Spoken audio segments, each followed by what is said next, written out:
لوگ نماز اس لیے شروع کرتے ہیں، کہتے ہیں میں 5 نمازیں بھی پڑھتا ہوں، میں صدقات بھی کرتا ہوں، کام میرا پھر نہیں چلتا. تو میں کہتا ہوں تمہیں پتہ ہی نہیں، نمازی کے لیے تو آزمائش ہے.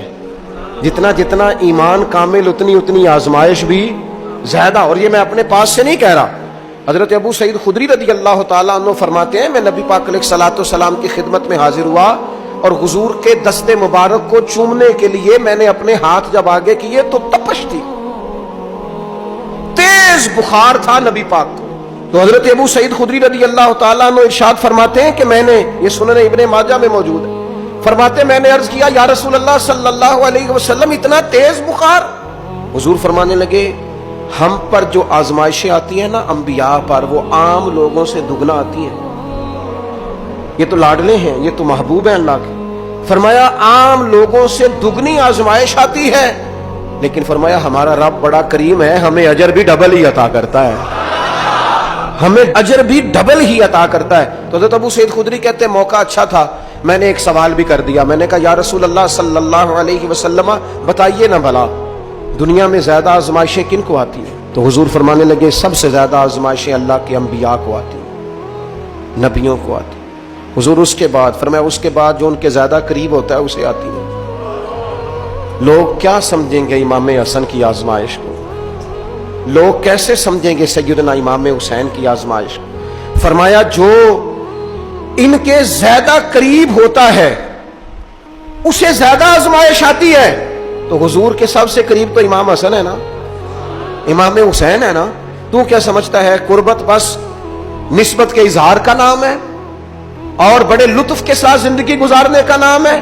تو نبی پاک علیہ الصلوۃ والسلام نے فرمایا بات بڑی مزے کی ہے. فرمایا پھر اللہ کے بعض بندے تو ایسے ہوتے ہیں جنہیں اللہ فقر میں مبتلا کر دیتا ہے. فرمایا ان کے پاس صرف ایک چادر رہ جاتی ہے، اتنا فقر ان کے پاس آتا ہے.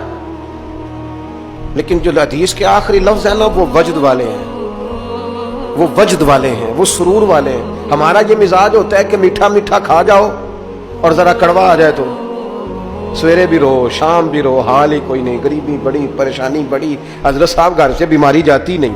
اور جناب کیا بتائیں، بعض لوگ تو ایسے ہیں جن کی بات سن کے لگتا ہے زندگی میں کبھی سوئے ہی نہیں، اتنے بڑے بڑے دکھ سناتے ہیں.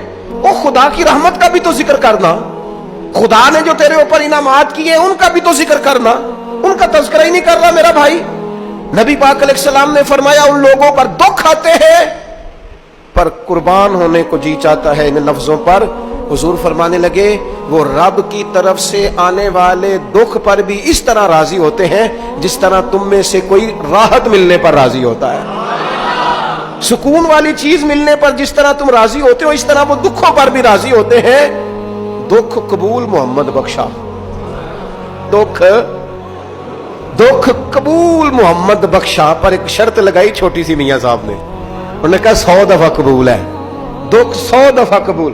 دکھ قبول محمد بخشا پر راضی رہن پیارے.